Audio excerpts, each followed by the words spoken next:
there's all kinds of varieties.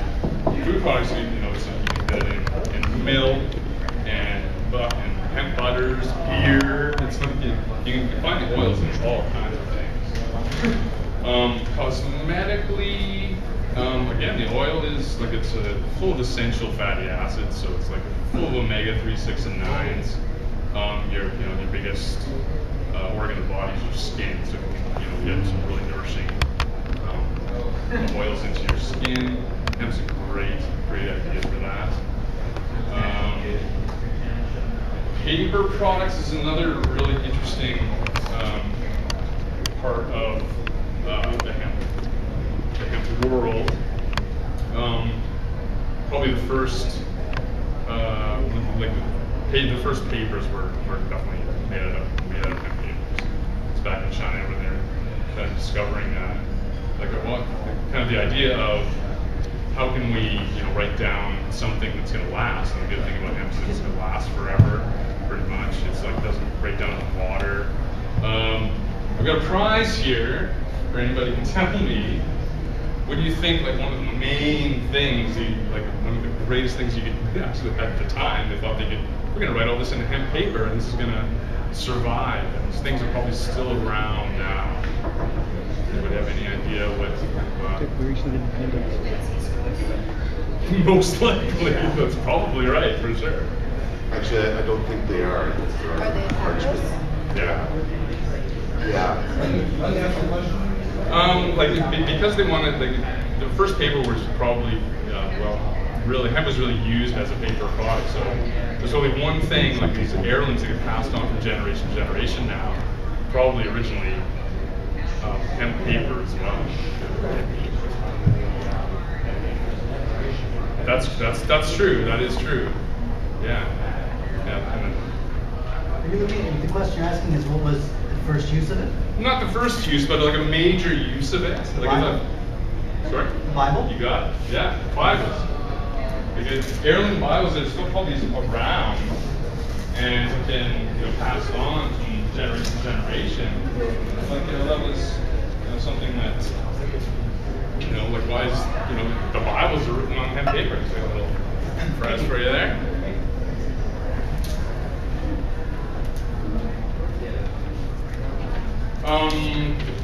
For paper, it's a really great idea because it takes a lot. I'm not an expert on how the industry actually works. There was like 4 times as efficient to convert a field into a hemp field for paper, and a lot less work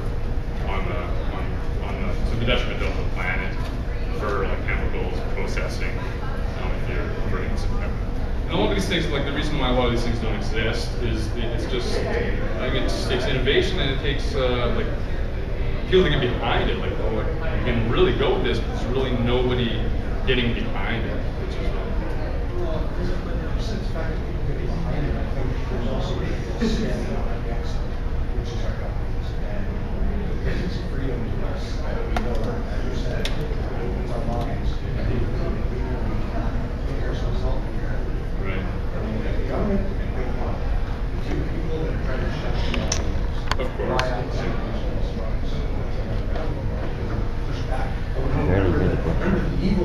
that's right. Yeah, that's right. That's bad. Yeah. Yeah, and that's why they get into the whole like history of why they're all really probably informed as to why it doesn't exist. Now chemicals are getting nylon at the same time that they're making that they're replacing everything that was originally made for them. So. But there are a lot of people that are really working towards that, and I feel like the people that I talk to every day are kind of. It's going to take small steps, but I think there's a lot of folks like yourselves that are really trying to push this in that direction, and the choices that they make, and then realize that really trying to get away from the chemicals. You put a hemp label on something on a body care product, but it's still full of certain monosulfides. It's really pointless. You really need to get an industry that's going in the green direction. And I'm really seeing this. As small as it's happening, I'm seeing it every day. And so it's just really pushing that. And it's going to be a slow process in getting getting our governments to change. There's no reason to change anything if they're still making money. But it's, I find that, if you support an industry that's really going this way, and I think that's why we're seeing green. There's no reason for anything to become environmentally friendly. There's no reason for things to be sustainable or not have hemp, because unless people demand it. So, and we're slowly starting to see that happen. It's really, really exciting. And I'm confident I'm going to see it happen in my lifetime. I really think it's going to go that way. It's just taking a little time. And little things like this that if I come up here and just talk about certain things, that's going to, maybe plant a seed in someone's head is really. Any other? Yeah.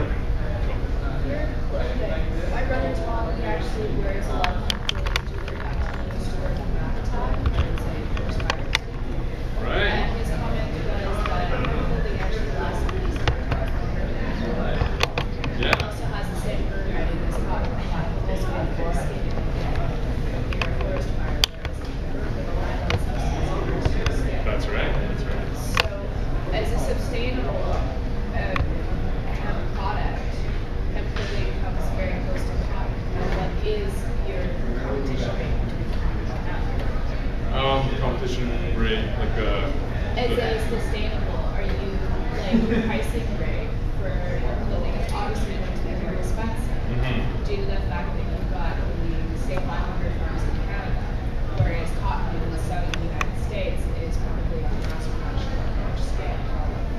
Now, I work in a clothing store actually getting across from Okay, what's that? Glen and Fay. Okay. Yeah, and I often actually end up sending a lot of my customers over to you guys because they're looking for more of a sustainable look. And I find that really interesting. But I also think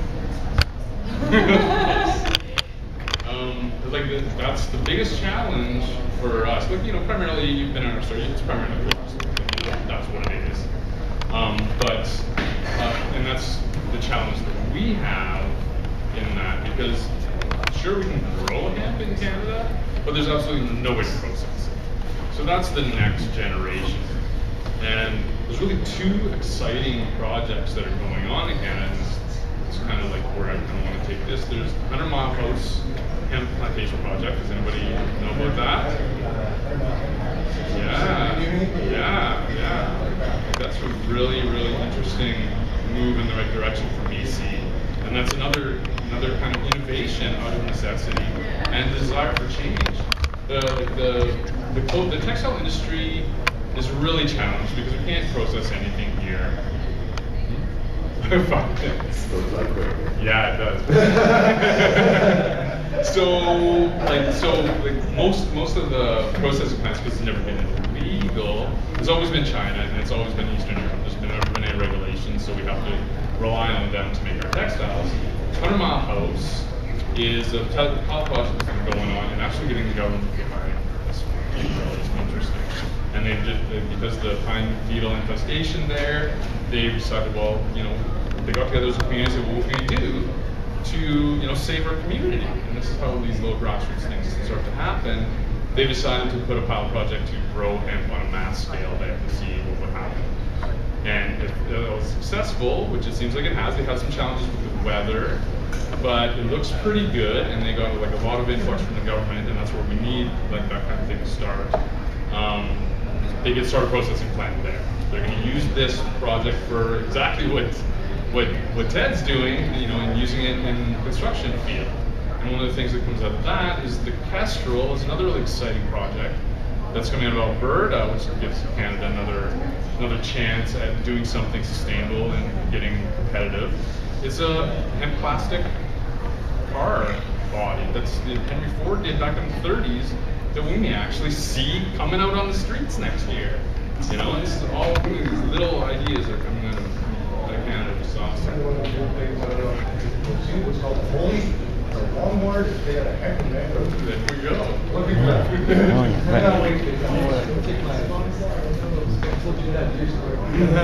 Can I answer your question? Oh no, I was going to continue on to how exactly do you extract the fibers and break it down to make thread out of the product? And and that's why we don't have it here. It doesn't need to be done chemically, and it needs like these old-fashioned machines that just kind of batter it down.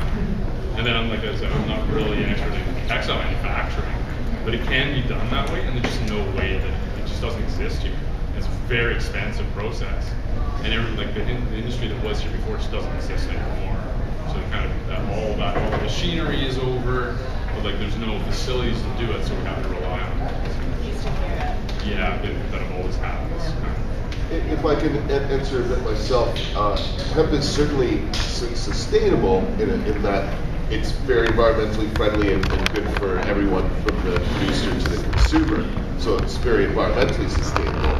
Whether it's economically sustainable depends on whether or not there's enough consumers to purchase what's being produced.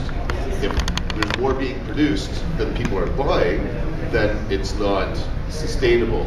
There's been an overproduction. We don't really have that at this point. And what we are competing more with is the economies of scale that cotton certainly has a major advantage for, given the size of the market, the number of amount of machinery that's readily available on the market for it. For example, here in Canada, there's no real. I don't know where you could even buy a decorticator, like a big machine, to go and harvest it in the field. Let alone, there isn't a single factory in Canada making rope out of the plant, which wouldn't take much more than smashing it up and twisting it. You'd think we'd have a rope factory yet, but we just don't have the investment. No, that's great. Yeah, like Blake at the Good Seed Farm. Like you take a look at the machines that he has to use to just harvest it for seed. Hey, James. These like machines from the 40s that he had to go around and find because the technology just doesn't exist anymore. You've got these antique machines that that's another whole piece of the puzzle is going to need to make this into a real thing. Reality. Well, I'd like quickly. Yeah.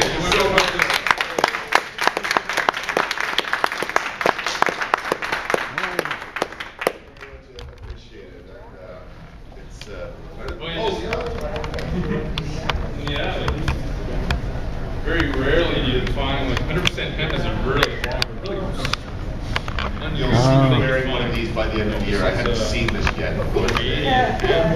So my 24-year-old jackets are going. Still my high school graduation suit jacket out there. You get a new wardrobe now. And I did want to also mention at some point here, cooking with hemp yourself. We got a great hemp cookbook here. It's great to you have products that are made into it already, like the waffles and pasta sauce and stuff. But you can make your own hemp foods quite easily with this. I have this summer came up with a recipe for hemp burgers. The only place like the road you can buy them is France. I guess they have burgers now. But the recipe's online. It's real simple. Just a couple cups of crushed walnut, some oats, millet, some sprouts, and eggs to bind it together. And you just cook it on a pan quick before you barbecue it or something. But really great tasting, very nutritious, and real quick and easy to make. So and Sean there, he's got some hemp plastic as well, which is much like the fiberglass shell of the hemp cards I'm making as well. So it's a grinder. We are always looking for. Again, thank you so much, Sean, for coming. We'll be here in Vertigo if the weather isn't that nice out. Actually, maybe be in here for a couple more meetings for sure. Yeah, so but I'd just like to thank everybody for coming. Next week's lecture is on cannabis research, and we actually have a couple of UBC students from the board of directors coming over to see what we do. There you go. So thanks again to Hemp Company for letting Sean down here. That's where we're doing. Have a great day, everybody.